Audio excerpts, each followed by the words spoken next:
So I became a mum in 1999 and I was 23 when I had my daughter. I had her 2 years before Harry, my son, decided to come in. And I had this lovely, like, the first year of Holly's life to get used to and get to know her, but get used to me being a mum. I'm a person that loves sitting around the table, having good food, and having great, meaningful conversations. And I think I like that because I was brought up in that way. My families do that. And food, my mum showed food as like a form of love and setting a beautiful table. And after dinner, we would have coffee and those after eights, and we would talk about really lovely life stories. I've carried that through my life to even still to today.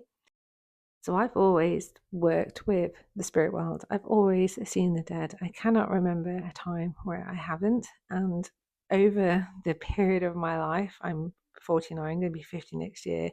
There's been many times where, probably from teenagers to probably late 20s, where I tried to not work with spirits or tried to close the door or try to stop or ignore them. But I really can't. And it's just something that I just do. And I've accepted that now.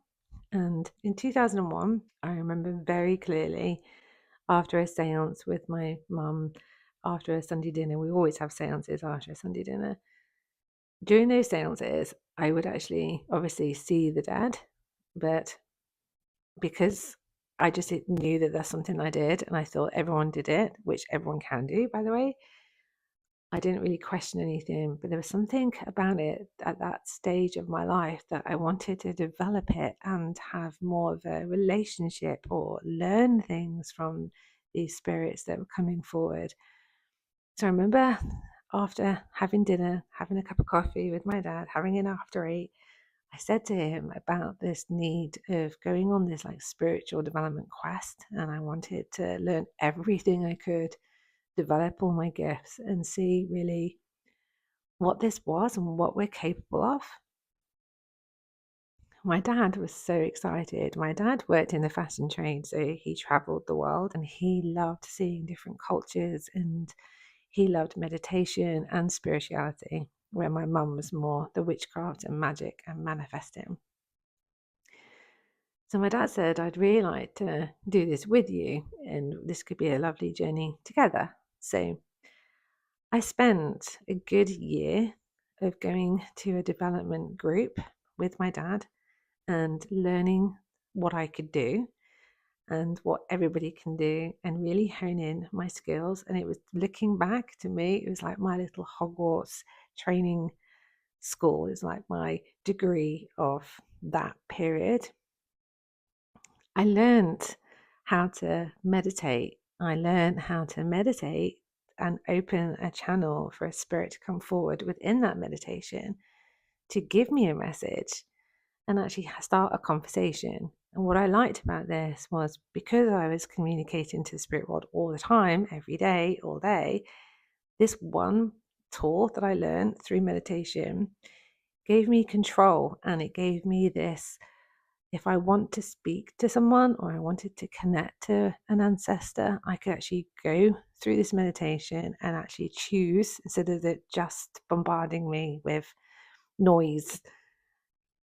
Another thing through this development group is I learned how to read other people. I learned that you can touch someone and hold their hand, and I could feel their energy, and that could be like a switch, open a channel to connect to their spiritual team.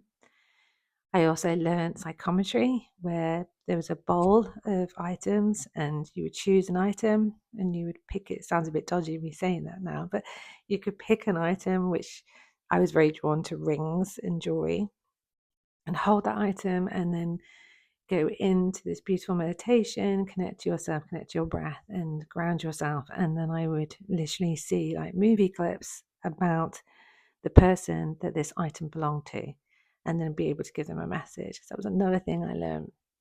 Another thing during that time was we went to go and watch mediums do their work. So I got to watch a medium who was on a stage, very small little place. It was like upstairs of a pub in the old Marketown. We used to live in Newark in Nottinghamshire. And there was this lovely pub, and upstairs with this boardroom, like a lovely grand room. It was really old. The medium had a table with a red cloth on and had a massive, like almost like a goldfish glass bowl full of water. How that medium would read is she would call somebody out of the audience. They would go up and place their hands into the water and think of things that they're troubling with them or where they want to receive guidance. Then that person would go and sit down in the audience, and then the medium would place her hands in the water and she'd be able to read that. I found that fascinating. I watched another person with a male medium, and he had a tray of sand, and same thing. People would go up to the tray and make things out of the sand or move the sand around.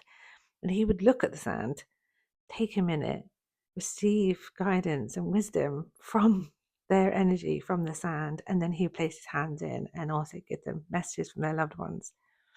I also watched normal platform mediumship, which you've probably seen on the TV. I watched people as well connect your spirit guides and draw them. That was amazing. But I think one of the most woo-woo and far out, and I can't explain kind of moments was my dad saw an advert of a trance mediumship evening where you're going to go and watch someone. And I thought, yeah, I'd love to go, love to go. So Steve had the children. I went off with my dad. We sat in this little old school room, and there was lots of people there. You could get a little drink, sit there with your drink or a cup of tea. And there was in front of me was this massive cardboard box. It was like 5 foot by 4 foot cardboard box, stood on its end, and there was a chair in it. And then two people came forward. One was the medium and one was her helper. So the medium sat on the chair and the helper helped her if she got into trouble or anything like that.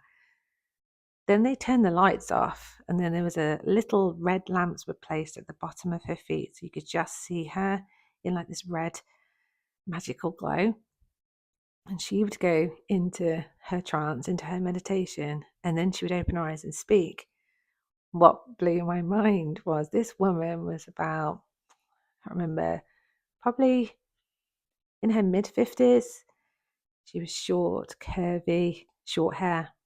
And when she started going through her trance mediumship, other spirits would almost, well, they did, take over her spirit and then speak through her voice box. But when they did that, she actually changed shape. So sometimes she would be a man and she sort of grew taller. And then sometimes she would be a little girl and she'd go smaller and have long hair or like little plaits. It was unbelievable. Her voice would completely change. Her face would shape shift. The energy in the room would be almost like dancing with cold and hot. And I remember my dad looking at me a bit concerned, thinking, oh, this is a little bit too out there for Emma to say. He was a bit concerned. And he was drinking a pint of bitter at the time. It was on the floor. And I remember that I felt this dog walk past. And I said, Dad, quick, pick up your pint because it's going to get knocked over because this dog's going to knock it over. There was no dogs in the room, but there was animals everywhere while she was doing this and bringing in this energy. But it was really a magical time. That actual spiritual development quest, that my little Hogwarts training that I did with the witchcraft practice I was having, gave me so much confirmation that I wasn't odd, I wasn't weird, I wasn't imagining things, I wasn't losing it, I wasn't mental. This was actually reality. And also, it showed me that everyone can do this, everyone can tap into this spiritual energy dimensions, these gifts that we have. We're all born with them. It's just that we need to remember them. We need to practice them like any muscle. We need to practice and retrain ourselves, but also trust. Because if we didn't believe in magic, life would be a very boring place.